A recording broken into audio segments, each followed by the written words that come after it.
pocket knife. Oops. Oh.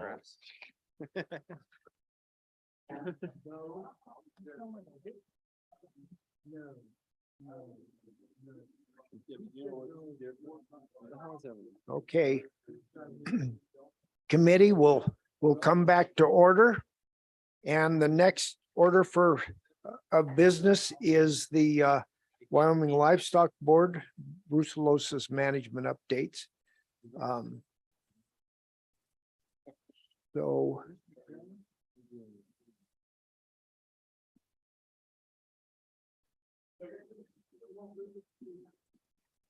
well, I'm as usual a little lost here. Yes. Yeah, come on up, Luke. Yeah, go ahead and all of you come up.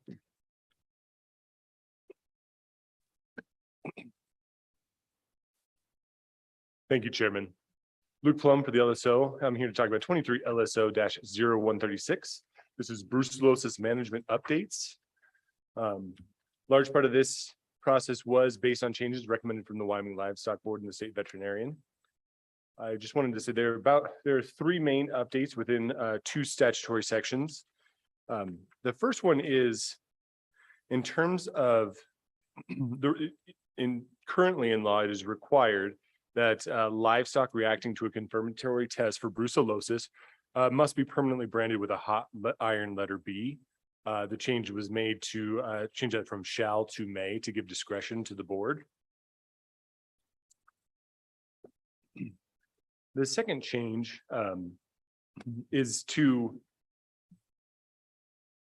update the term of an area of concern when it comes to brucellosis management to an area of temporary surveillance as identified by the board and approved by the governor. And this is a part of a brucellosis surveillance program. It also changes the term livestock herd plan to brucellosis management plan. I'm sorry, yes, it is mitigation. Thank you.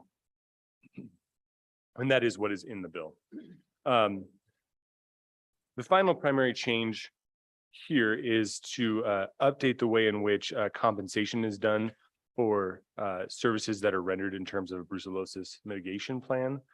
And it just requires that payment will be made upon receipt of documentation in the format and manner specified by board rule. Did want to note that there's an additional section to have the Wyoming Livestock Board promulgate all rules necessary to implement the provisions of this act. And consequently, the effective date is split on this bill to give for that to be effective immediately, so they can get those rules started, and then the rest of the bill goes into effect July 1st, 2023. And with that, I would stand for any questions. Committee questions? Okay, thank you.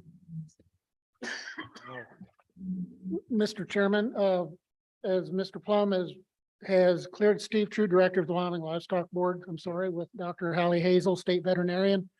This is the bill in the format that we'd like to see it, and we're free to answer any questions the committee might have about these changes. Okay, committee, any questions? Yeah. Chairman Boner. Thank you, Mr. Chairman. So on page 4, where we're tracking the specific requirements for the paperwork there, we're inserting rulemaking. What do you envision that rule making look like? How's that going to be different? Just really an open ended there. Mr. Chairman, the process I'm going to pass to Dr. Hazel, but mostly we're deleting that need for the notarization of those vouchers, which became quite time consuming. Dr. Hazel can tell you the new program that she plans to put into effect there. Mr. Chair and Co-Chair Boner. So the process now entails utilizing the laboratory results as they're sent in. So it's an official document when a veterinarian completes a lab submission form. That form is then sent to the laboratory where the test results are recorded. That document is considered an official document as far as veterinarians are concerned. And we receive that document electronically from the laboratory. So there is not a chance to falsify that document in any way. That document then becomes our method of invoicing the veterinarian for the services they performed. Follow up? No, you're good. Any other questions? Thank you. I guess one of the things I would add so that we can, what you've done here is I think an important part of what we'd like to see, and that's just stay caught up with the statutes and any cleanups you have, we're more than happy to get those done and stay ahead of that work that you do. It's very important work for the producers of Wyoming, for sure. Thank you. Thank you, Mr. Chairman. We appreciate that comment and we'll continue to work through our statutes going forward. Thank you. Okay. Any further public comment on this proposed legislation? Okay, and no one online? Good, okay. We'll close public comment. Committee, what's your pleasure? Bill's been moved, seconded? Seconded by Clausen. Any discussion? Question being called. This will be a roll call. Mr. Chairman, this is a roll call vote for 23 LSO 0136 Brucellosis management updates. Senator French excused, Senator Kolb, Senator Cost, Aye. Senator Wasserberg left an absentee vote of aye. Representative Blackburn, Representative Clausen, Representative Fortner, Excused. Representative Heiner, Representative Larson, Excused. Representative Western excused, Representative Wharf, Aye. Representative Winter. Co-Chairman Boner. Aye. Chairman Eklund. Aye. 10 ayes, 4 excused. Okay. Next item on our list is livestock definitions, statutory overview. Hello, Heather. Go ahead when you're ready. Thank you, Mr. Chairman. Heather Jarvis for the Legislative Service Office. I realized I had not been introducing myself, but Luke introduced himself. So I thought, oh, I better introduce myself. So the committee had wanted to look into the different definitions for livestock. And what you have in the memo before you are the fact that livestock is in fact defined 13 times in Wyoming statutes with 9 different definitions. But each various definition seems to have developed in the context of whatever topic that it was defining. So if it were the committee's intent to try to standardize these, some of them they're specific for a reason. For example, in our culture, equine would not be, for example, in the definition of livestock that includes feed and, feedlot operations, but yet other livestock is. So each one is in the context to indicate whatever it is appropriate for it to be defined, to be included. And the memo, in addition to the prose portion of it on pages 1 and 2, on page 3, the longer, the 8.5 by 14 page that you have, it actually compares all of the different definitions side by side. And then the committee, I believe, wanted to know if bees were specifically included in livestock, and they are not listed as far as some of the different when different animals are listed out, but they could be included. It depends kind of on your on again which perspective and which context you're looking at. And so you'll notice on page 2 that beekeeping, and often when it refers to hives, well, in some of the livestock reimbursement for damage from wildlife, well, that is compared with crops. But then it's also in other situations referred to as like agricultural commodities or products, but in the context list in a list with cattle. And cattle are in the list of livestock. So again, it's very contextual, fact specific, and in the individual situation, I'm not sure that this research identified any issues so much as just that there are differences and case specific definitions. And I'm happy to answer any additional specific questions, but that's what, there's not one just simple, okay, right here's livestock and bees are or are not included, but it really depends on what situation you're looking into.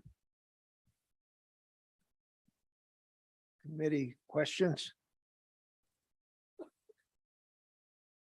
Okay.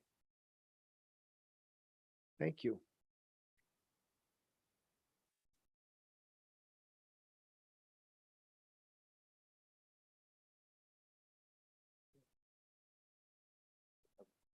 Oh, yes.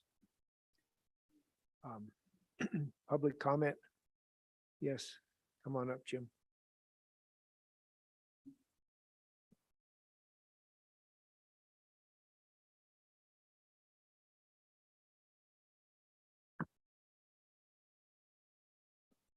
Thank you, Mr. Chairman. Jim McGagnon, Wyoming Stock Growers Association. Just to comment that we've been involved more times than I can think about in defining livestock for a specific purpose. And a lot of times when we've adopted a statute for something, we've looked at existing definitions. They didn't quite fit.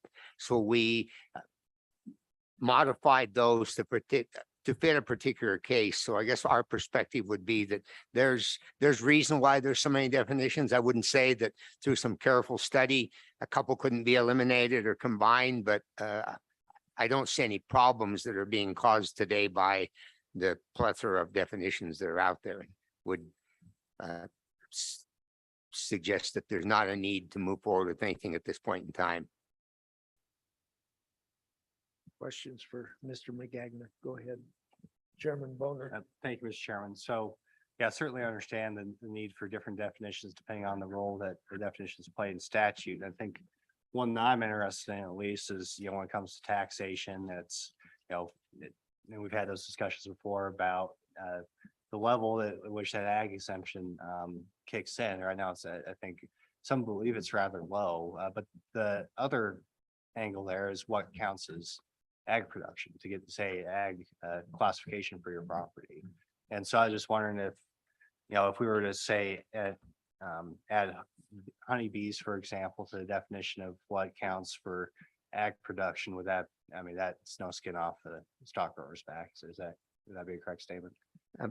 Mr. Chairman and Chairman Boner, I think I understand your point there. That's where it's particularly sensitive.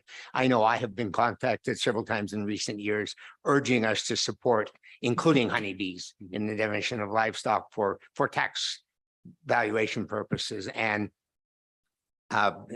it's kind of a neither here nor there for us. We would not object to that if that were a decision to go in that direction, because under many other definitions of honeybees there for compensation from game and fish, et cetera, they're included in the definition of livestock. So an argument would certainly be valid to say we want to include honeybees in the definition of livestock. And I believe we would basically be neutral on that.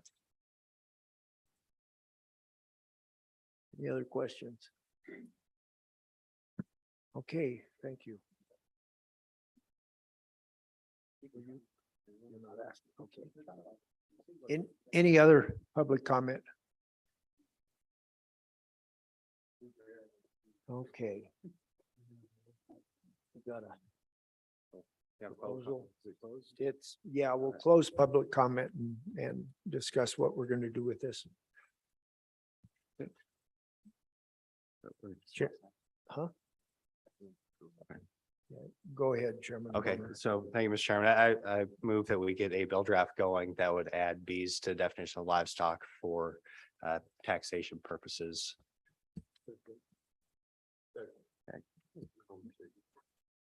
Yeah. Discussion? Yeah, and just I think it's important to be consistent if we're, having honeybees count as livestock for game and fish, for example, it should be consistent throughout the board. It is an agricultural product, even though we can make jokes about how you brand a bee, I guess, but you don't brand every type of livestock. No, you don't actually. And so it is, I think it is worthy of consideration. I know that we've had some problems maintaining healthy bee populations. This could be one small step we can take to encourage it. Okay, so there'll be no brand inspection on the bees, that could, Well, Director True, we might. okay. All right. Yeah, go ahead.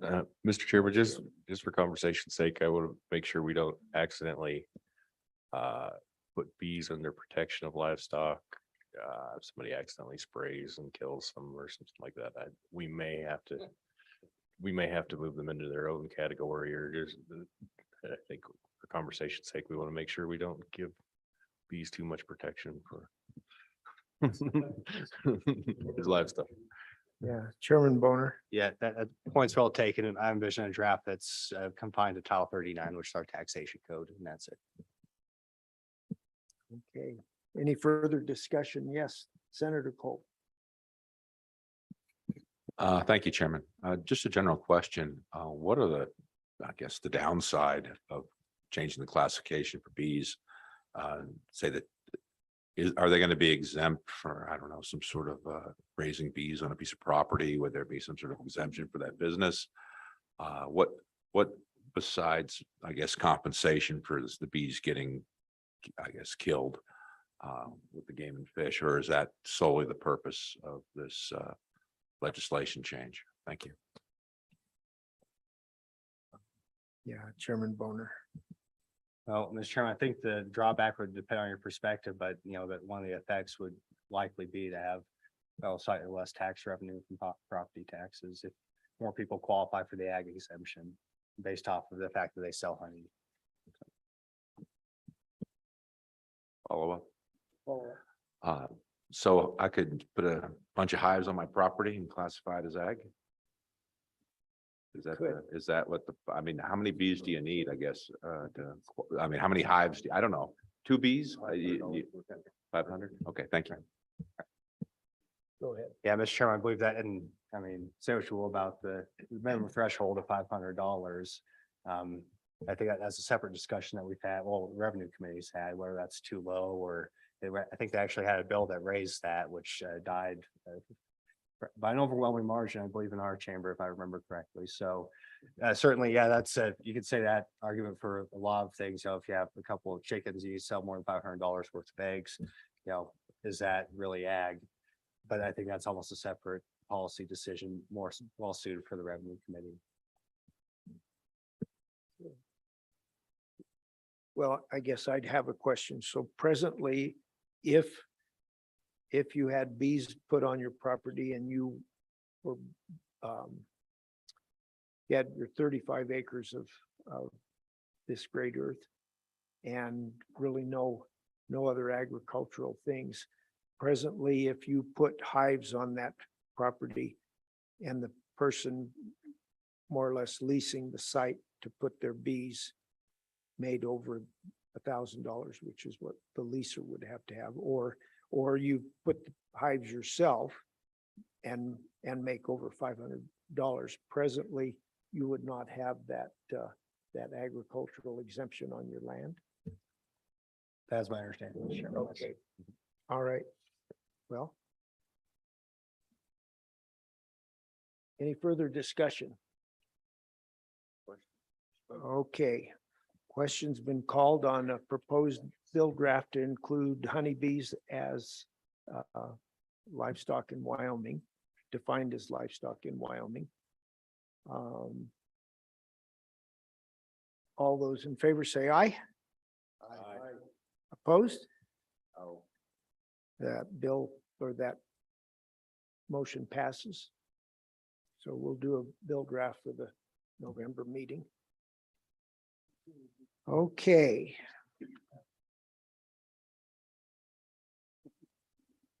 We are ready for some agency updates. Wyoming State Fair.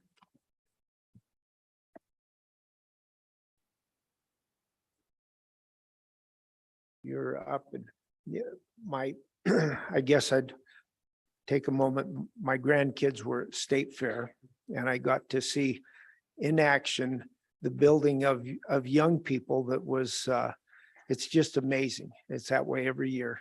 I wish every child in the state had an opportunity to go to at least county fair. But anyway, we saw yesterday the same thing happening with with adult men at the prison who these horses were used as a tool to rehabilitate people that were pretty broken. And I wish they'd have been at State Fair. They'd have never made it to prison. So anyway, we're ready for you when you are. Good afternoon. Thank you so much for having us here today. I'm Courtney Conkle, the General Manager of the Wyoming State Fair, and I will be giving you a brief report on the 2022 State Fair today.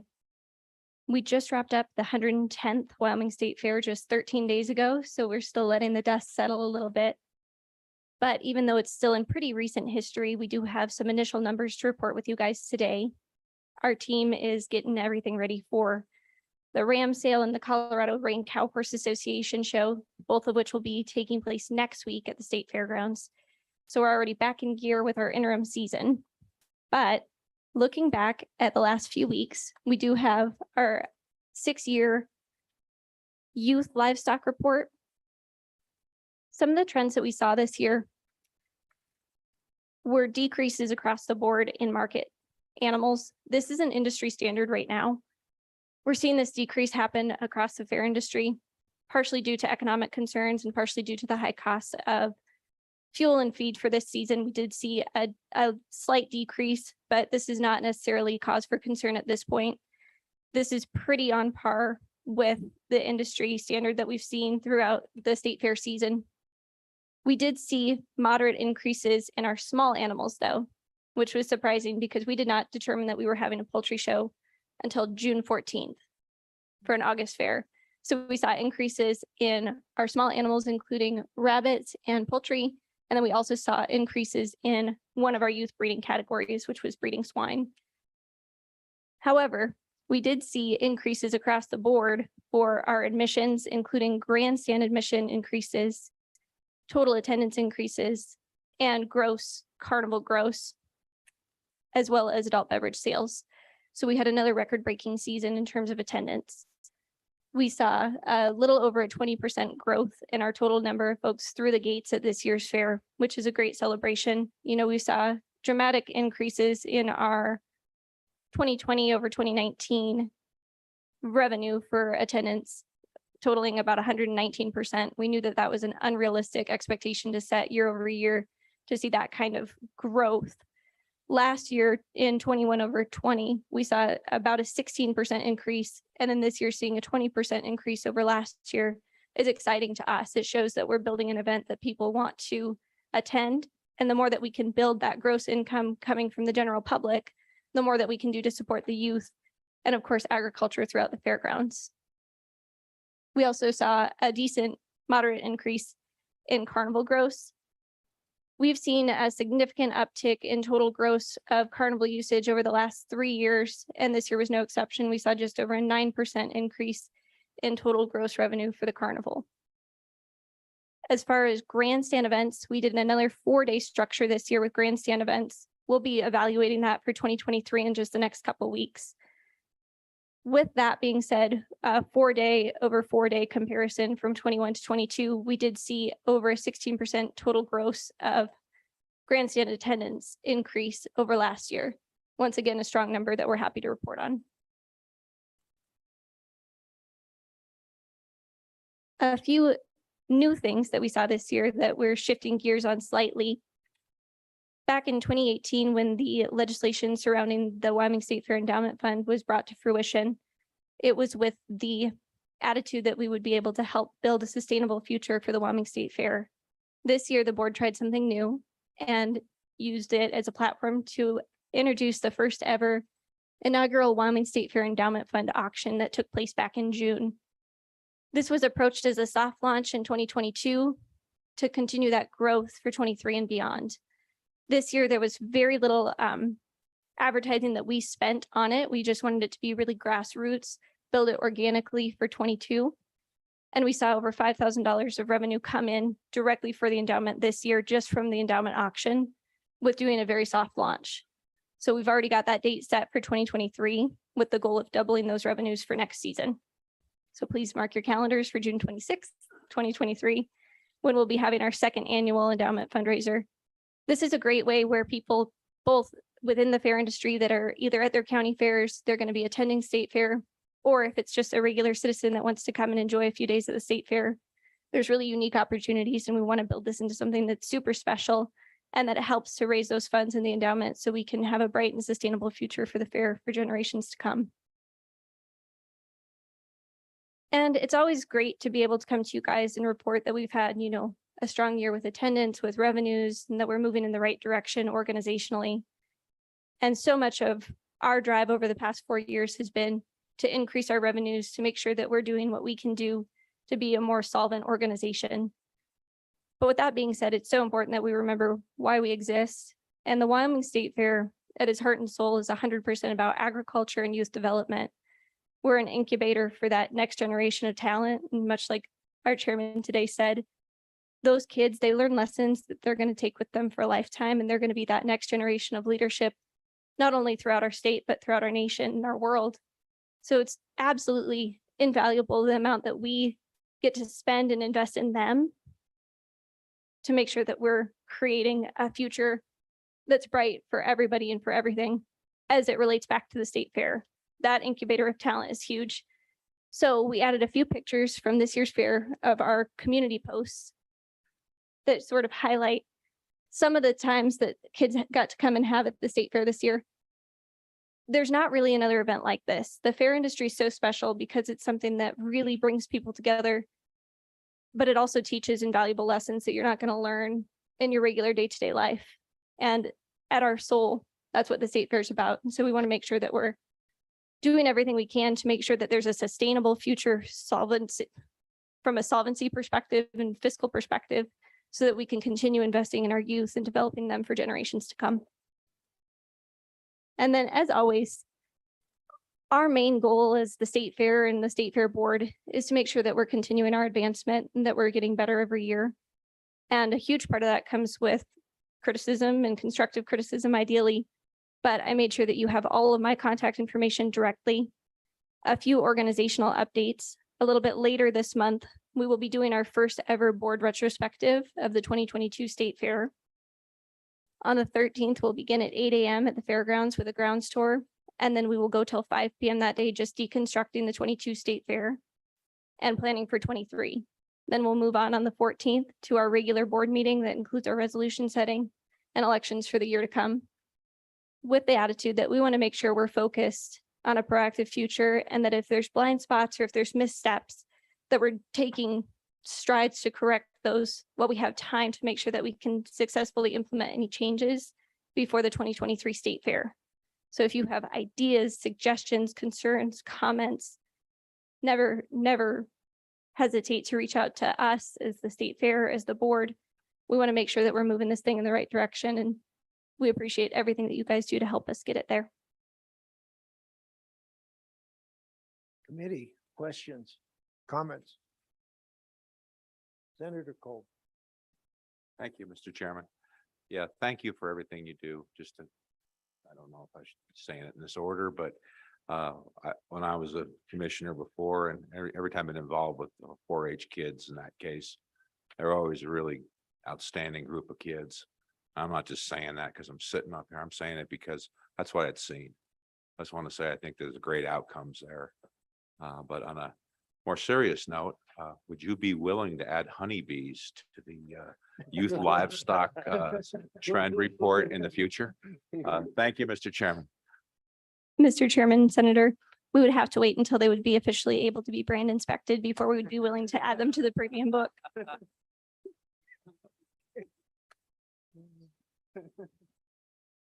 Yeah. Okay. Chairman Boner. Well, that's a hard act to follow. Thank you, Yes, Senator. it is. So appreciate what you do. I think it's great that people understand that you have seen year-over-year attendance increases. I think there's a narrative out there that was just a one-time thing during the pandemic because we're one of 3 states to have a state fair. And I'm glad that you shared that information with us today because it shows the truth, which is that there's been sustained growth in the fair year after year, ever since the fair board has been implemented, ever since, frankly, you've been employed there. So thank you for all your work. And just had one question, though. And what part of the change that this legislature made, along with the state fair board, was the Wyoming Office of Tourism is supposed to advertise the state fair. Now, we've been pretty lenient in the interpretation of that statute. But now that the Office of Tourism has about twice as much revenue as it used to have, I'm going to ask the question today. Can you just give a summary of what the Office of Tourism has done to support the state fair? Beyond that, we know they have a board member. We're glad that Director Schoper's helping out, but just a little bit more specifics as to what they've brought to the table up to this point. Mr. Chairman, thank you. It's a good question. In 2020, we received $10,000 in funding from them to help support the advertisements of the 2020 State Fair. Last year, that was increased to $25,000. We've received $25,000 again this year in an effort to support the advertisements surrounding the State Fair and State Fair Park.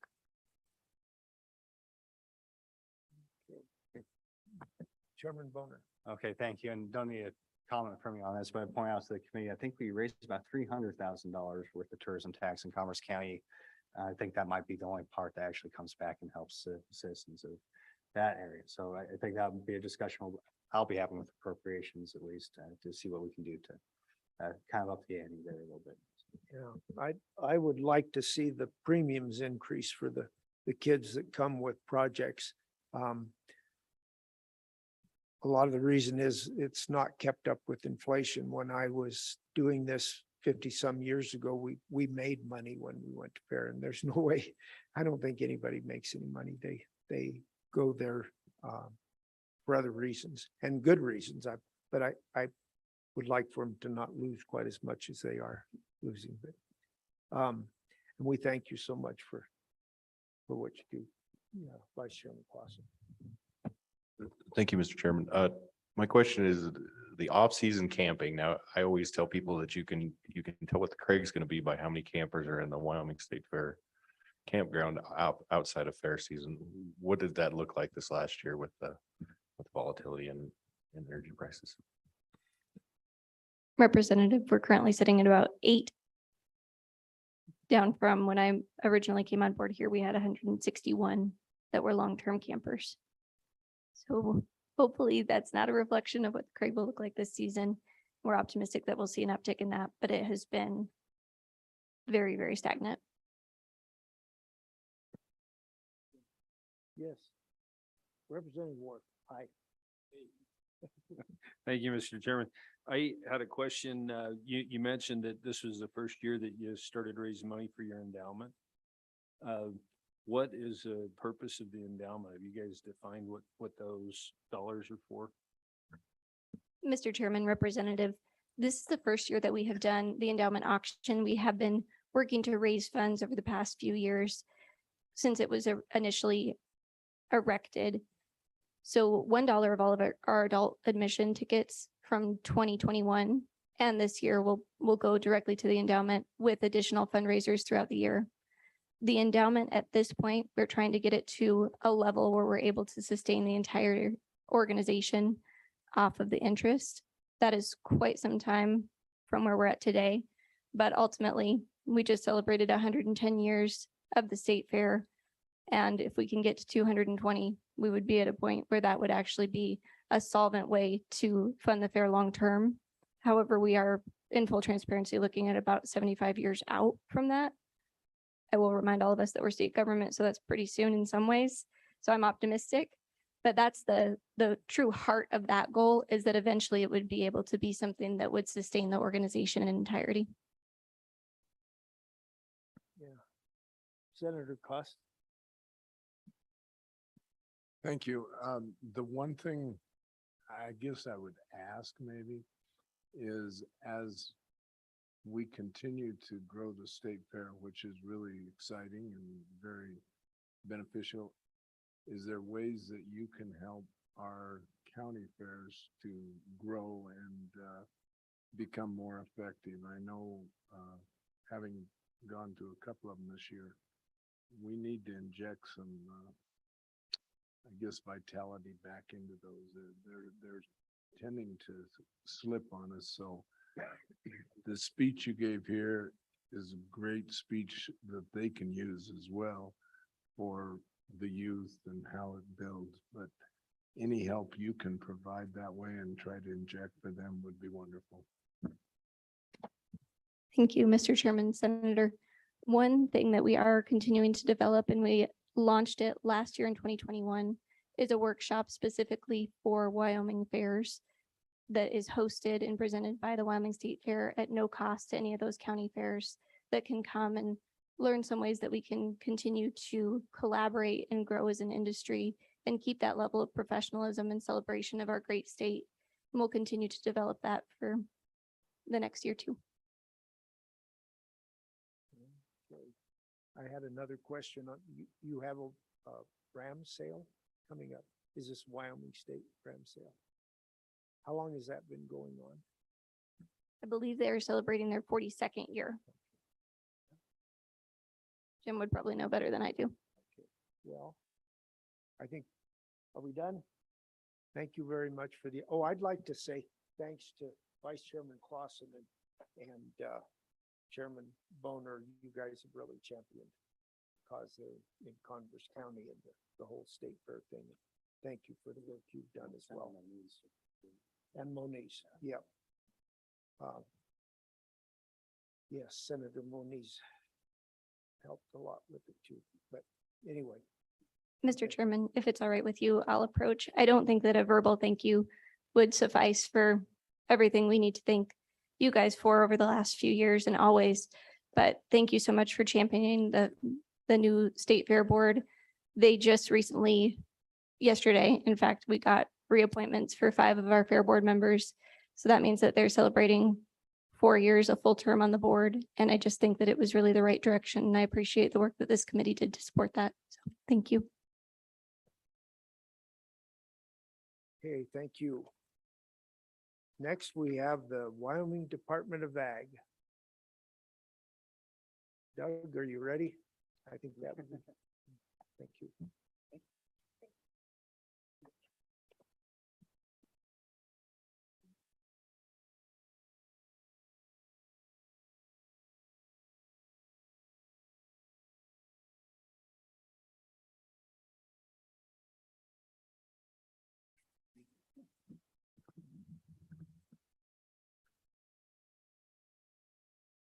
Go ahead when you're ready.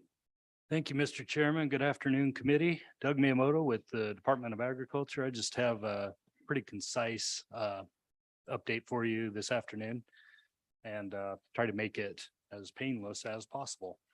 I have some updates just overarching to the department generally, and that's that we've been struggling with the same problems that you've heard from a lot of other agencies about filling vacancies. And so in particular for us, many of you know Kent Drake was the manager of our technical services division, and he retired about a month ago yesterday. So we are planning on interviewing to replace that position very shortly, and hopefully we'll have it filled very soon so we can have some continuity and continue to make progress. The other areas that we're having some vacancies and just taking some time to fill are those positions that require professional certifications, in particular within our analytical services lab, analytical chemistry technicians in our laboratory are one area. Other lab technicians have been difficult for us to fill. We just don't have the number of applications that we once did. We're still working at it. But if you have constituents out there that are submitting samples to the analytical services lab for water samples or other types of samples, fertilizer, feed, whatever it happens to be, and you hear anything about that, please let me know and we'll see if we can shepherd them through the process. We've had a slowdown in our response because of the number of vacancies that we have there, but we're trying to work through those as quickly as we can. So just wanted the committee to be aware of that. Some other things that have been interesting since the last time we met are we've noticed an increase in the number of complaints about gas stations. I think with the increasing fuel prices, we've also seen a corresponding increase in the number of complaints claiming that people aren't getting the amount of fuel that they're paying for. We've investigated all of those, but we've only found one instance where it didn't fall within the legal requirements for pump calibration. So I think generally we're okay. It's just, it's shocking for people to fill up and then have to go seek a loan to pay for it.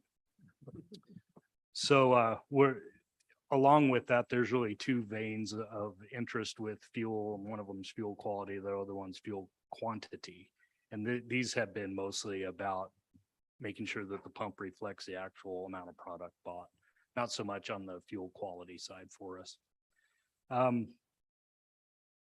We just completed an accreditation process for our analytical services lab. This is one of our ISO accreditations, but this one's of particular interest to this body as you recently took on some changes for the legalization of hemp and giving us some regulations to guide that industry, and wanted to let this committee know that we have just undergone a reaccreditation process for the laboratory analytics for hemp. So we should be good to be able to continue to sample those crops and make sure that we're abiding by the compliance levels that you've set forward and that USDA has as well. So that's good news. Can I interrupt you for a minute on, how is that the production of hemp going in Wyoming? Are you seeing an increased need for the services you'd provide, or are you doing that yet? Mr. Chairman, no, we've seen a pretty marked decrease in the amount of interest in hemp cultivation. The market just isn't there. I think the pandemic had some influence on the trade, as did just a lot of variability amongst states and their production. I still don't think the regulatory constraints are consistent at the USDA level, at least the enforcement of it.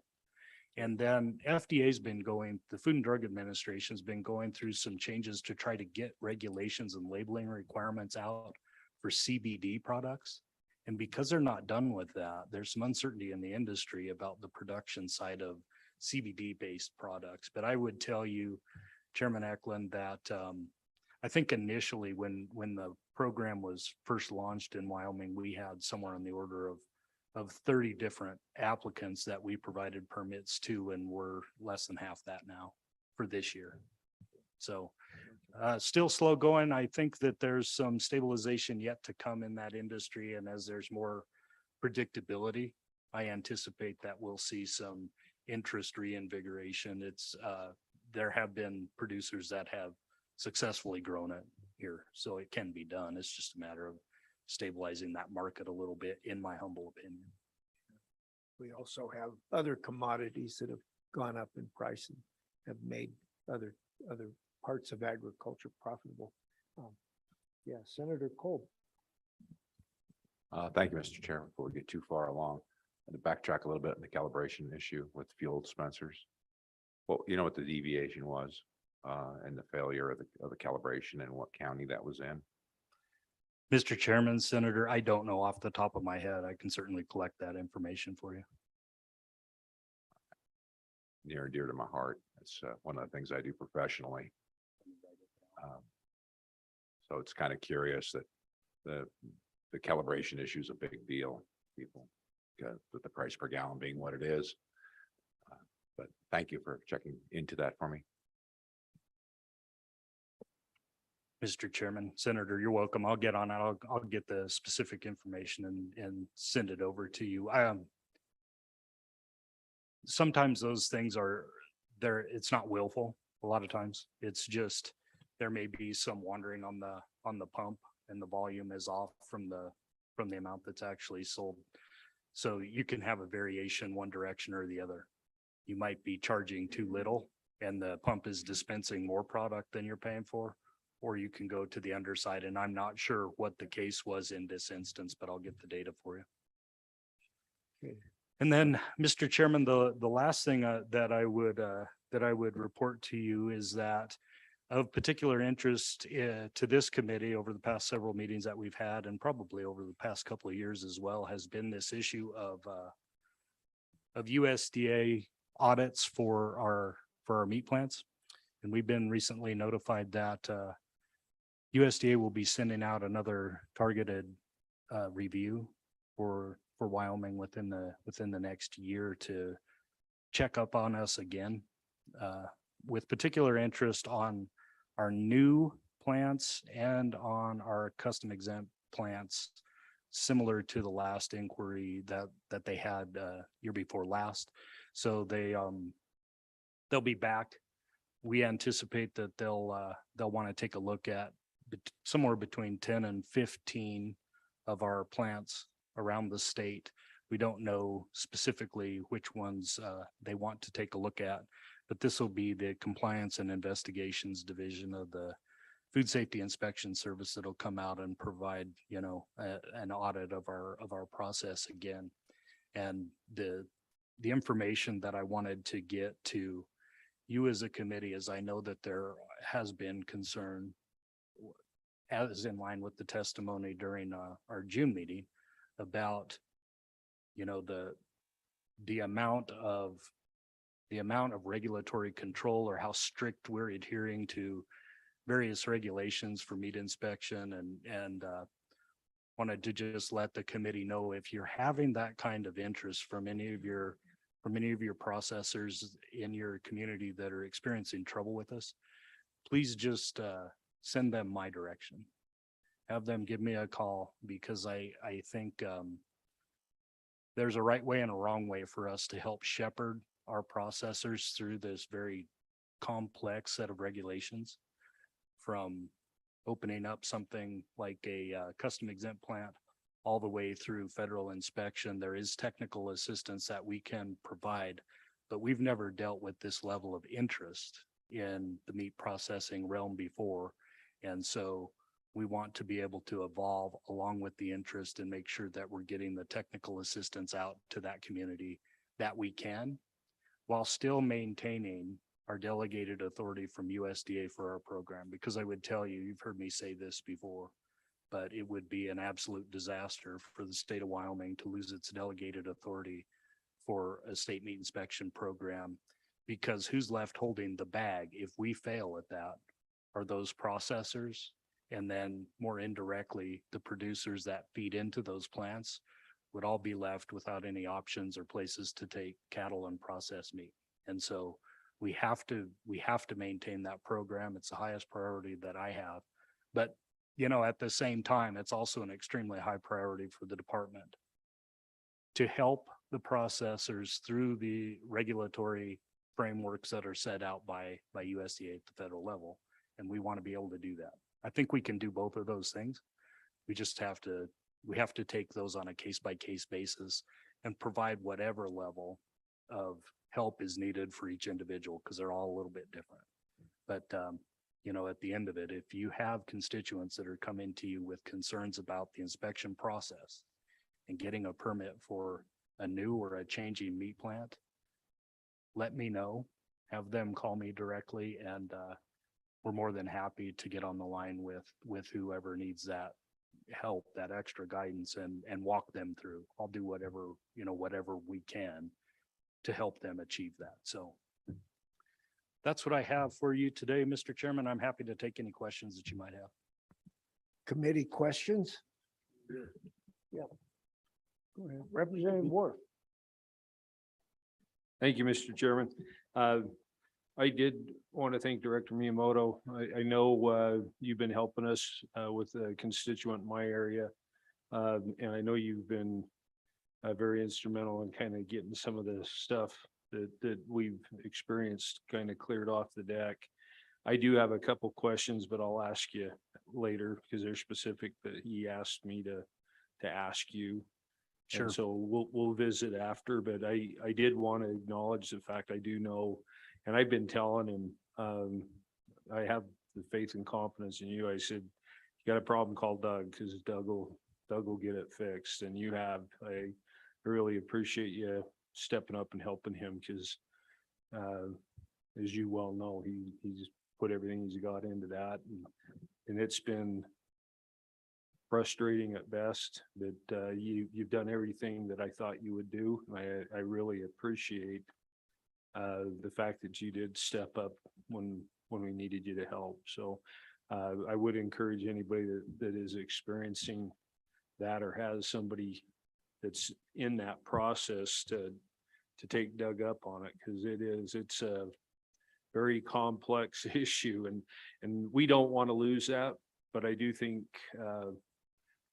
I would much rather see us have an ability to do more and more of that, because that seems to be the trend right now in our state, is to get our own custom exempt plants going. So, but thanks for the attention you've given him, and I will visit with you after. Thanks. Yeah. Representative Blackburn. Thank you, Mr. Chairman. Director Miyamoto-san, what's driving the vacancies? Is it wages, working conditions, retirements? Mr. Chairman, Representative, I think it's a combination of all of those things. You know, we've certainly had people transitioning out of the agency just due to being ready to retire. What we're experiencing the most impact from is a lack of applications on the flip side of, you know, refilling those positions. So it's not really, hasn't seen any change in the amount of people that are leaving. That's fairly consistent. It's just there's been a slowdown in the timing of onboarding. So that's where this lag is catching us, is, you know, the number of applicants that we're getting for the jobs are reduced, particularly when it comes to the technical spots of the agency that they need some kind of certification or prerequisite training, education level, something like that. Those tend to go a little slower just because we don't have the numbers that we once did. And what's driving that, I don't know. Okay, yes, Vice Chairman Clausen. Thank you, Mr. Chairman. Director, so the extra scrutiny on meat processing from USDA, are they giving a reasoning, or is it just simply their massive amount of growth that we've seen the last couple of years? Or is there some sort of, maybe it's an online or offline complicated situation, but is there some sort of a reason besides just the rapid amount of growth we've seen? Mr. Chairman, Representative, yeah, the reason for the targeted review. Now, there's a couple different audits that they do. One of the audits is standard, and they go to every state that has a state meat inspection program, and they look at those in the field once every 3 years. So they'll send a team out once every 3 years, regardless. If you have a state meat program, they do that. And they would look at all aspects in that audit review as well. But the targeted review that we're under right now, we're being told is because they want to ensure compliance with the federal law in relation to the animal shares legislation that was passed. What was that, 17, 18, somewhere in that time frame? I can't remember which session it was exactly. But that's what led to the targeted review, was that animal share legislation and the use of custom exemption to distribute meat wider than just the rancher. That's why. Oh, go ahead. Thank you, Mr. Chairman. So do you have any knowledge of the extent of the use of that statute? Is there any way for you to kind of tell one way or the other, or you just, you know, focus exclusively on making sure they're up to their standards?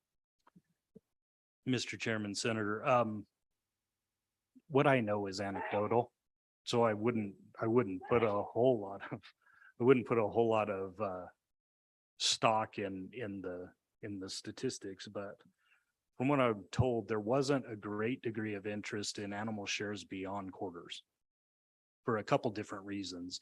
One of them had to do with the processing side and trying to simplify delivery of product, right? So the cold storage of an animal that's split 30 different ways is different than delivering a quarter or a half a beef or a whole beef. But trying to come up with cold storage and then people not coming in to pick up their product was a challenge for some of the processors that talked to me, and the reason they didn't want to do that. And so we haven't seen great numbers of adoption of splitting a carcass beyond, you know, much more than quarters. But again, that's anecdotal information from what some of the processors I talked to were telling me. And when USDA came out with their initial review of that statute and our compliance with it, they didn't find anybody in the custom exempt processors that they chose that were widely using that statute and distributing meat much further than 4 people.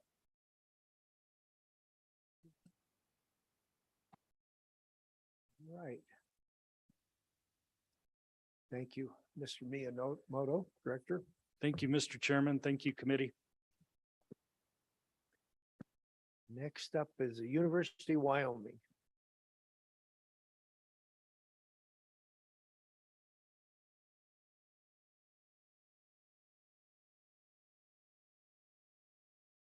Good to have you back, Dean, in front of our committee, and proceed when you're ready. Thank you, Mr. Chairman and members of the committee. I really appreciate the opportunity to be here today and appreciate all the support that we've had from your committee and from the legislature over the past years. I do have a couple slides today. My presentation is going to be loading here. So we do have a college update. And the first thing I'd like to do is give you a little bit of background about our reorganization. So that's on the first slide here. So we do have a new name, and the new name of our college is the College of Agriculture, Life Sciences, and Natural Resources. Other topics I'd like to address with you today are some of the progress we're making with construction and construction funding. Thanks to your support, we have had some funding here for improvements to our research and extension centers. I'll also talk a little bit about the matching program, the generosity from the legislature this year and how successful we've been with that. And also with our student numbers, some new programs we have, and with staffing. So next slide, please. So as far as reorganization goes, we've adopted into this new college, besides our agricultural programs, the faculty in zoology and physiology, wildlife biology and fisheries management, which is part of the zoology and physiology program, botany, and the life undergraduate biology teaching program. So with that, we've increased our academic faculty size by about 1/3. The faculty in those units were targeted to join our college in July of 2023, but they decided to join us sooner. So they joined us in July of 22. We had about 2 or 3 weeks notice on that merger, but we were able to do that successfully, and we're in the process of integrating those colleagues into our new college and bringing those students over, bringing those student programs over, and transitioning those programs into this new college. So that includes all of those undergraduate students, all of those programs, all of those graduate students, and the staff from those colleges, the administrative staff, in the next academic year. The budgets will not move until 2023. So starting in December, we'll be doing a integrated budget planning exercise with our colleagues in the new college to be able to make sure that we're going to be on solid footing moving into the next fiscal year. We did move the Early Childhood Education Center, July of 2022, into the College of Education.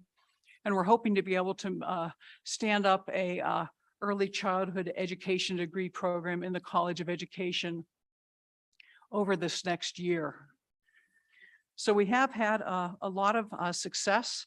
I think this last year, thanks in great extent to the support that we've received from this committee and from the legislature. So we did receive that $8.6 million in SEPA funding. So that's going to provide a support for us to upgrade our facilities in Laramie, specifically for a feed mill and some other operational support, and also at Sheridan. We have $27.1 million in a capital improvements in our current budget that's moving forward. It was approved by the Board of Trustees for a number of projects at our R&E centers. So that'll be coming across your desk sometime soon. There was a $1.2 million in the Worth Initiative from the WIP program that I'm sure you're all familiar with, that contains a position for our extension program for an extension educator that will be specifically dedicated to that area. And right now there is a search underway, and candidates are under review for that position. So I think it's going to be a very interesting integration between recreational programming development across the state with some of our colleagues in the College of Business and in the Halb School with our new College of Agriculture, Life Sciences, and Natural Resources. I'm still trying to remember that too. So We're really excited about the matching program that we've received support for through generous support for those matching initiatives. We've been very strategic with those investments. Just as an example, for the funding that we've received, the $2.5 million in match that we've received from the state this year, we've already been able to match 1.75 million of that for ranch and rangeland management programs. And we have proposals out for the remainder of that 2.5 million, and we're hoping to have those private dollars tied up by the end of the year. So it's a lot of excitement out in the state to support programs within our college, and we've been very focused and very strategic in raising funds to target programs that are important to our stakeholders and also important to you. The one thing though, we do have some challenges. So I know that that's something that's been of interest to this committee. So just wanted to show you where we are with some of our challenges. And like Doug mentioned just a minute ago, we have had some challenges with remaining competitive in the workplace. So a lot of other institutions are out there competing for the same talent pool that we're competing for. So it's not just other universities, but other agencies, whether they're federal or state, also the private sector. For a number of our fields, were like veterinary medicine, for example, they're able to offer entering professionals in the field maybe $100,000 or more a year more in starting salary than we're able to offer at the university.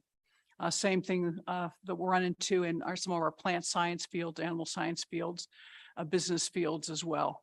Flexible work agreements means that many people can work other places. We've had a number of our faculty leave to work for federal agencies where they can work remotely from Laramie.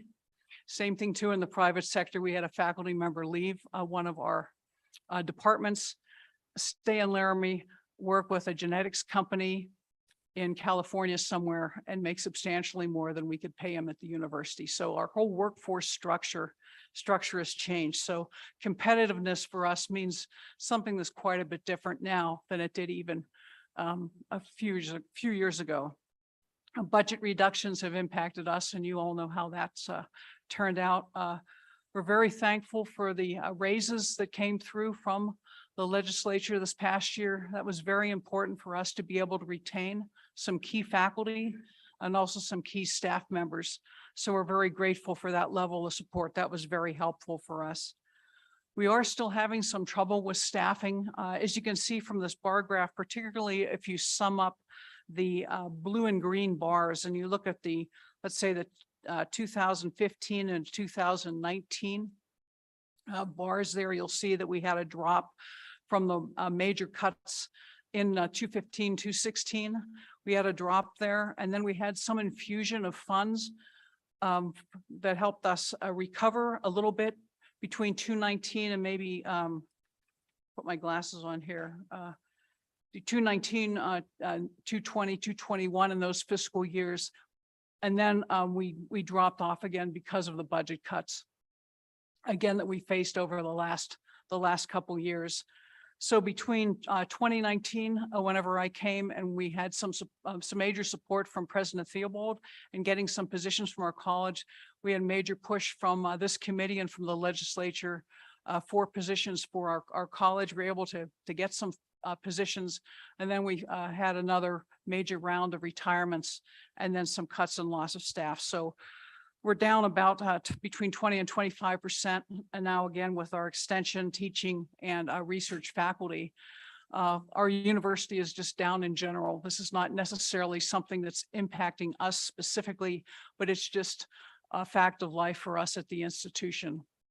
So we're working to be as focused as we can with our programs. We're focusing on our production agriculture programs and looking to build those up and maintain capacity in those areas. But as you know, if people leave for better opportunities, it does make it tough. But we're doing what we can, and the matching programs have helped us build our programs in ranch and range.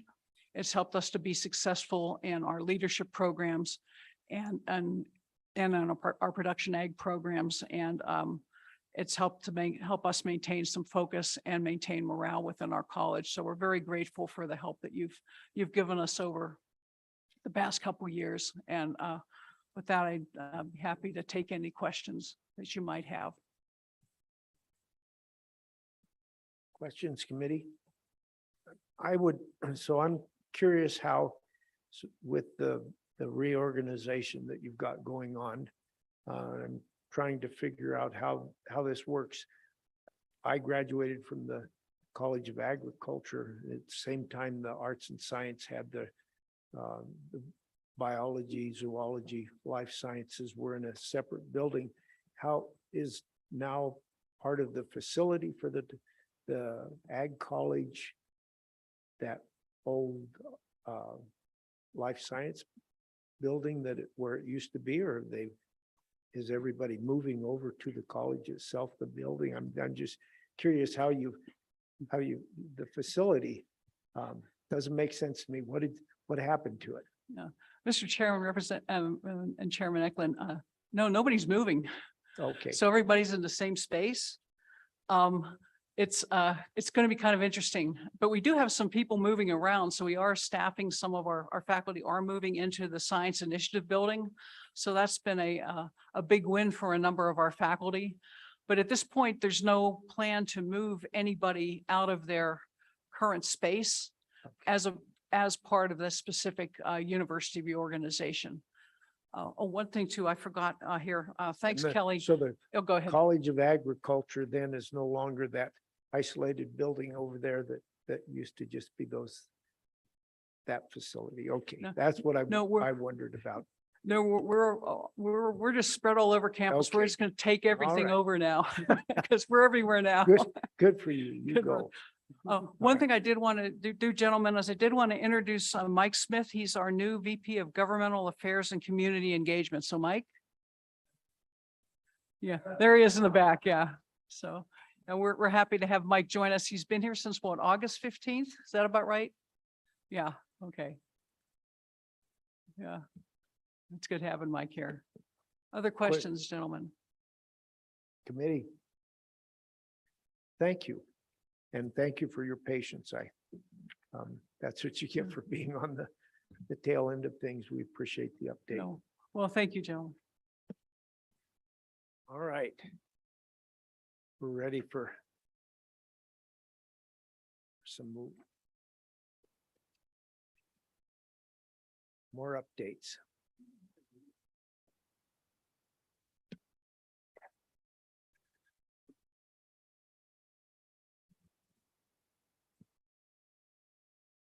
Director True, when you're ready, go ahead. Mr. Chairman, thank you. Steve True again, Wyoming Livestock Board. Sean Sims, Board President, Dr. Allie Hazel, our State Veterinarian. I'm going to try in the interest of time, be pretty quick and short with my update, part of the update. I do want to touch base on units outside of animal health quickly. Brand inspection numbers for 2022 surprisingly continue to be at a stronger pace than 2021 at this time. Typically, last year's high numbers during the drought would have been a peak and the cycle would have dropped down. We're kind of looking now like anecdotally, we could have a more extended downturn for us in inspection numbers the next 2 or 3 years. It seems to be a lot more cows going to market. A lot of cattle leaving that we thought were gone last year, but they're going this year. So inspection numbers on cattle continue to be up. To the detriment of some in the room, sheep numbers continue to slide.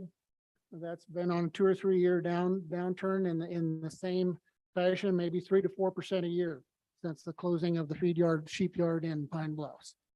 So those are a couple of quick inspection numbers. I do want to touch on recording and renewal. We have about a little over 28,000 brands currently recorded in the state. This is a renewal year. So everybody be aware, if you get mail from us starting next week, it could very well be your brand renewal form. Don't just pitch it away. So that'll start next week. There's about 6,000 brands up for us to renew this year. And of course, you may remember, the committee will remember in the spring, we talked to you about our fee increases. So your renewal will be just a tick higher this year. It'll be $400 to renew a brand, but you do also have the option of passing that along if you want to review it in some increment of 10 years, 10, 20, 30, and pass it along to your kids or grandkids and let them worry about it. That option's available for you. So those are some notes on the brand side. I do want to touch a little bit or follow the dean and Doug and other agencies you've talked to about retention schedules and hiring or recruitment. Our retention schedule or retention remains the same. We just have an extremely experienced workforce, and we're starting to see some, as Chairman Eklund knows a lot of them, we're starting to see some retirements in those folks. Just for a number, over the last 4 years, we replaced about 30% of our brand inspectors. So we're always going to miss the skill sets. We've been lucky in being able to get quality young folks in those positions, but we're getting fewer to pick from each time. Typically during an energy downturn, we would get access to lots of good young applicants. We're not finding that now, but we're still managing to get at least 1 or 2 to choose from each time that are quality and bring the skills and the community knowledge to do those jobs. So that's brands, inspection, and recording. And again, I'm trying to be quick for you. I want to touch quickly on law enforcement and reiterate and thank the legislature from the past year in carrying over what we had remaining in that fund for our MOUs that we're contracting with the sheriffs. And to let you know that all 7 counties that we previously had contracts with have already renewed. Those are Lincoln, Weston, Sheridan, Hot Springs, Bighorn, Fremont, and Natrona. Please feel free to poke at your sheriffs in your counties. See if they have any interest in that. We have enough funding remains to compensate to the level of the contracts and probably add 7 to 8 more. And we'd like to get that done and able to extend our enforcement arm. Now, in conjunction with that, my investigators have taught 11 classes to this point in this year. And those classes usually occur along with some ride-alongs and some training, some physical training on how to deal with a livestock stop, how not to mess with the truck or the trailer or have somebody unload in the wrong spot, the questions to ask, how to look at the papers, all those things. And as a part of those, and as a added result of these MOUs, there's been an additional 108 livestock stops this year over what we have currently seen. So we think we're getting a value added on that, and it's oftentimes not so much the stop as the introduction and the conversations that follow, where those officers can visit with the folks, the livestock producers that they've stopped. Anecdotally, I would have some sheriffs tell you that sometimes they get lit up for a few minutes until they find out what the deputy is doing. And then they're thankful that they're doing it and they're checking into that. So we're pleased with that. That's also occurred with PIN citations and 18 written warnings, along with several verbal education opportunities that have gone on with folks both in and out of state. So that, Mr. Chairman and committee, is a quick overview of all of those units. If you want any questions now, Mr. Chairman, or at the end of the agency presentation. Yes. Representative Wharf. Thank you, Mr. Chairman. Director True, the numbers that you just cited, is that just the counties that you've been working with, or is that statewide? Mr. Chairman, Representative Wharf, that's the 7 counties plus Converse County. Sheriff Becker sends his folks out pretty regularly. He knows he's on an intersection here and he wants stops made. So that's Converse County outside of the MOUs. In fact, he's turned me down. He says, I'm going to do it anyway. So that's the 7 counties plus. And there's a few highway patrol stops in there too that we count in there because we train their cadets and we train the I-80 corridor patrolmen for livestock stops as well. Not many of those, mostly that goes into their system is different, the way they record those, so that stays in their house. We're always alerted if they see something they don't like. They're either talking to a brand inspector or investigator on that, but their stops are recorded separately. Any further questions? I think your livestock inspections in the next several years are going to be difficult because it isn't just the increase in inspections this year in Wyoming. It's the sale of liquidation of the herd south of us. It's going to be hard to find cattle to replace cattle that we've moved on. So anyway, hope you guys are Mr. considering Chairman. that in your budget. I appreciate that, Mr. Chairman. Dr. Hazel and I recently met with the Beef Council. And a lot of their funding comes through that collection we make at an inspection time, and we cautioned them the same, that the next 4 or 5 years could be a reduction in that revenue, both to our agency and theirs on that pass-through dollar. So, Okay. Thank you. Chairman, I don't know if the president has an update or not. I know. I was gonna let Dr. Hazel do hers and then fill in what the Okay. livestock board is gonna do, if that's acceptable. All right. Yep, that's good. Go ahead, doctor. Mr. Chair, thank you. First and foremost, I do want to thank our board president for being here and for his time today. It's great to have the support of the board and know that they're actively listening and engaging with what we're doing. So thank you so much, Sean, for being here today. Speaking on the personnel topic too, I might as well just keep going on that. We've only had one vacancy for a while, but it's been almost a year. And while that one position doesn't sound important to us, it's extremely important, and that's an administrative position. That's my administrative assistant sort of too, so it makes a big difference. But that being said, we're trying to be creative now. It's been vacant for almost a year. We cannot get anybody to fill it. And so we're actually going to the community college in Cheyenne. We've taken our position, divided it up into 2 part-time positions, going to the community college to see if we can offer it to some students, and being very flexible on working periods and assignments and trying to recruit out there. So hopefully our new idea will work on that.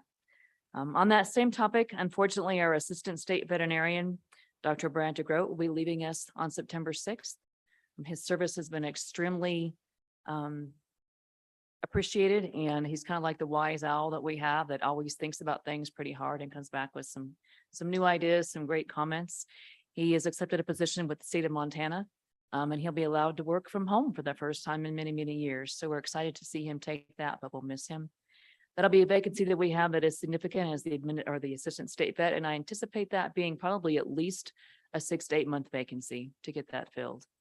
And typically we'll get 3 or 4 applications. It's just really hard to get those filled. So that'll be coming out shortly. So what does your immediate staff consist of? Just you left?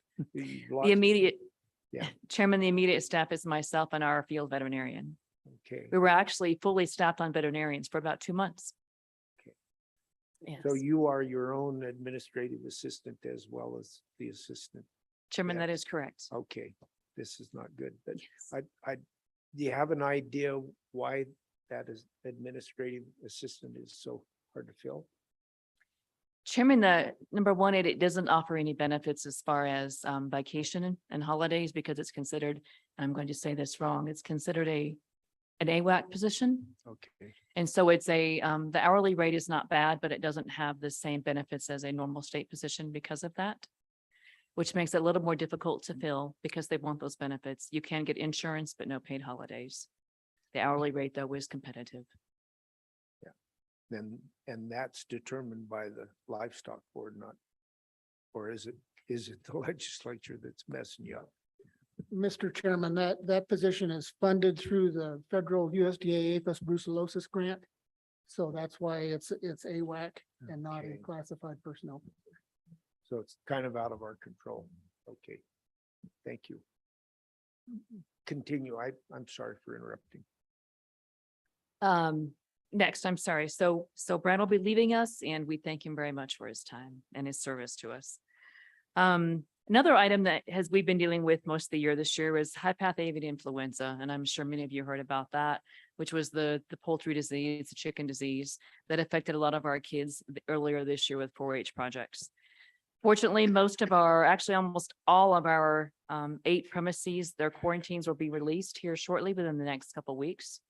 But the unfortunate thing is that with fall comes bird migration again. And so we do anticipate an uptick in avian influenza across the United States, including Wyoming.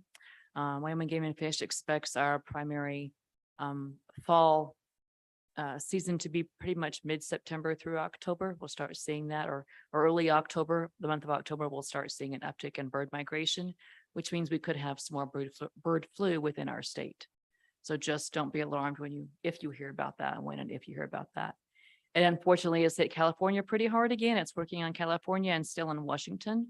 And we anticipate it to happen again across the US, but not nearly what it was earlier this spring. And we do thank the cooperation of most of our folks that had positive premises. Most were very cooperative and understood that they needed to eliminate contact between the wild birds and their birds. And if you live by a river or a creek or a pond, your risk is significantly increased, unfortunately. The next thing that we have is we'll be announcing our ability to apply for the veterinary medicine loan recruitment program. And that is a federally funded veterinary loan reimbursement program. That is announced to all of our veterinarians across Wyoming, and they can submit nominations for their area to our office. And we help them determine if their nominations will fit the criteria for the veterinary medicine loan repayment program. It's based on rural population, location, the number of livestock in that area. And there are 3 types of veterinary positions that can be filled with that loan program. The unfortunate thing about that is the only type of recruitment that we currently have in the state of Wyoming to recruit veterinarians to our state. Since we do not have a state-funded program, the incentive for veterinarians to come here is significantly decreased. All we have is the federal program at this point in time. And that is a limit as to how many we can have. So right now, for example, Wyoming is allowed to have 6 positions for the federally funded veterinary loan repayment program. Each state, it varies just a little bit, but there's only a limited amount of money in that whole pot, and the whole US competes for that fund. That'll be going out pretty soon. It goes out in October, but that is our only recruitment method at this point in time. And as you've heard probably from your constituents, finding veterinarians is becoming increasingly difficult in our state. And it's an issue that we are trying to find ways to approach. And I'm sure you'll hear more about that in the future as well. We are continuing to update our rules and regulations. We have several chapters that will be ready hopefully within the next several months to go out for public comment. And our AG's office has been actively working with us on that. We've requested quite a bit of his time as far as JD Sater is concerned. So we'll have some coming up for public comment shortly. And we've also been trying to work with our emergency preparedness folks to update our ESF 11 and our animal state response plan, and work with our county coordinators. So we're actively we're pursuing that. And then we're also doing, changing our trichomoniasis training for our veterinarians, and we're doing it quarterly via webinar, which has really helped our veterinarians, and it gives them a chance to know, okay, I missed this quarter, but I know it's next quarter. We're doing it virtual. And so they kind of have a set schedule for that. And that's a quick update. Okay. On the trichomoniasis, how is the disease decreasing, especially in the Southwest? It seemed like that's where, but it's cropped up around the state. Does it seem to be decreasing? Are we getting rid of that lousy disease, or do you have any feel for that? So Chairman, we have one case currently within our state that we are aware of. That is the first positive case we've had since 2017. We do know that some of our surrounding states do have an issue with it at this time, so we expect to see it here and there. If we don't see it at all for years, that means that we just haven't found it probably. We know it's out there, but we do have just one case at this point in time. There will be several more bulls tested here in the next couple months. Once they come off of grazing lands, we'll have a better idea of where we're at, but just one case in the last, 5 years or so. So do you presently have a better way of testing the bulls so that you don't end up with as many false negatives as where you test the bull, it comes up negative and they could be positive? Is that getting any better? So Chairman, our test, the false positives we have are very, very rare. Unfortunately, a false negative is still common. Okay. And that goes back to the way the sample is collected, the procedure by the veterinarians, but it also relates back to the bull and the sexual arrest by that bull. Sometimes the amount of organisms that collect in the prepuce are so slim that if you don't get just a perfect sample, you may not get a positive result. So the problem still exists, but it is improving significantly with our testing protocols that we're training our veterinarians for. Okay. Thank you. Committee, questions? That's good news on the trichomoniasis. Because it used to be rampant 12 years ago. That's about all we talked about, especially around Evanston. Thank you. You probably know about it. Okay, we're ready for you, Mr. Sims again. Mr. But Chairman, no fencing, no more on fencing, no more fencing Yeah, or we just wanted to bees, talk branding about- of bees. livestock. Sean Sims with the president of the Wyoming Livestock Board. I'll tell you from the board's perspective, we're grateful to have these two working there and doing the job they do. From the board's update, we have been going over the rules and updating them. Rules need to be updated as things change, terminology change. So we've been doing that, as Dr. Hazel has mentioned. We are looking into the future with this liquidation. We're seeing it now, but when's it going to stop? And our funds are going to go down on brand inspection. And, you know, every time there's a liquidation, our biggest concern is, are they going to be replaced with mother cows and calves, or are we going to move more into the yearling operations? And with that brings out of state cattle and its own set of deals. I am hesitant to mention this, but the board did rescind the special focus area, was that correct, on the trichomoniasis in the Southwest because of a portion of the state, because of the finding of no trichomoniasis. So that was something we felt was timely to get done, and did do that. And with that, that's about all I have, Dad, on top of that from the board, but we're meeting regularly and getting business handled.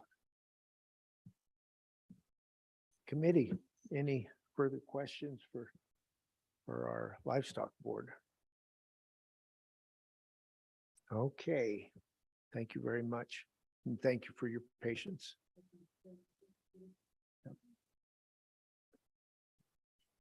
All right, I think, do we have any other agencies online or anything else? All right, are we ready to adjourn, or you got, go ahead. Mr. Chairman, if you were just about to adjourn, I wanted to give a quick recap on bill drafts. Is that permissible? It is. Okay. You go great. right ahead. So the committee has requested 7 new bill drafts. A bill regarding, a bill with state parks, state lands and things regarding use areas and a fee.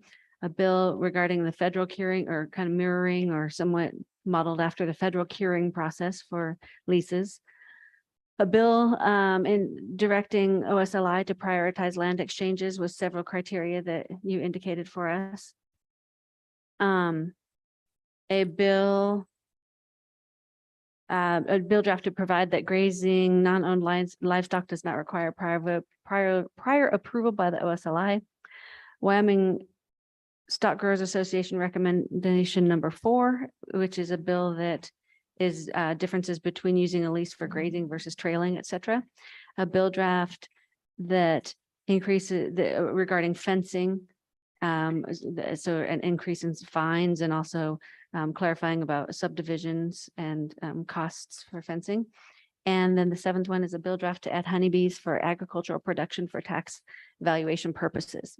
The committee also requested that some technical amendments and others be made to the bill draft that was 134, which was the bill about state land leasing.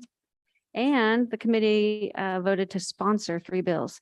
The state land leasing improvements threshold amount, that was the threshold amount from 2K to 4K. The bill draft about slow moving vehicles amendments, and the Brucellosis management updates. That's the total of the committee action on bill drafts. Chairman Boner. Okay, so just make sure I understand. So we have 7 bill drafts, new bill drafts for next meeting and 1 that we pushed forward with amendments. Okay. Anything further? All right. Thank you, LSO, that was a lot of hard work. We always appreciate what you do for us. In fact, I don't know how a state could function without a good LSO. So this meeting is adjourned.